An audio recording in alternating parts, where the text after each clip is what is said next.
Này nhầm vùng. Nhầm vùng ăn đấy, em không cơ. Đây có câu đây.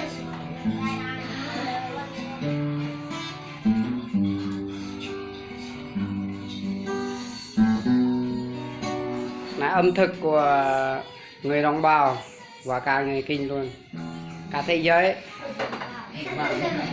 Măng này, măng lè thì nó ăn quá ngon luôn. Cái đấy khoai khô.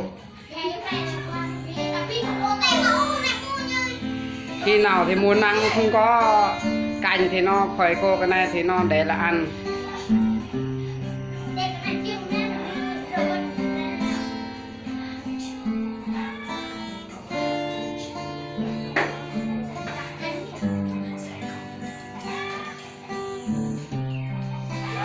Lấy cái lần này thì xào thì nó quá ngon luôn.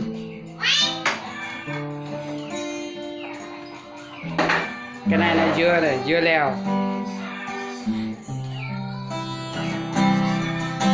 Cái này là Igru của bộ phim đội team của Đun, được giao lưu với Trương Siêu này.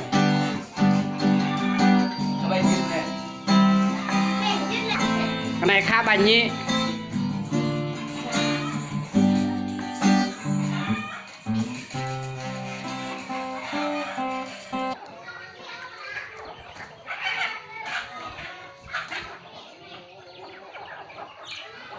Chuẩn bị lấy gà xào với măng. Cái này thích gà xào với măng là quá ngon luôn, quá thích hợp luôn.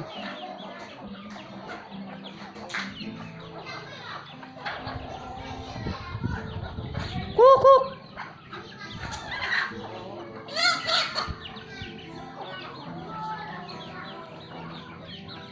Gà nó có nhiều không các bạn ơi? Các bạn hãy thích video này hãy đăng ký dùng cho Sam Chỉ Siêu nha.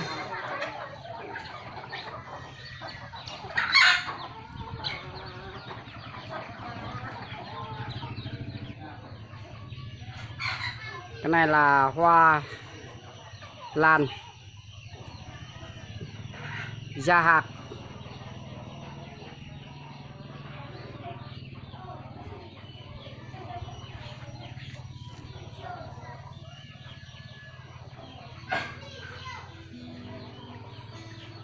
Đùa với cành này là đẹp.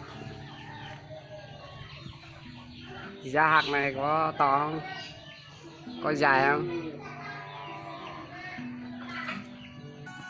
Chào đi đào tạo đó. Cái này là vua đầu bếp của gia đình. Gia đình sẽ một. Gia đình sẽ một. Người ta ta. Tại sao lại một?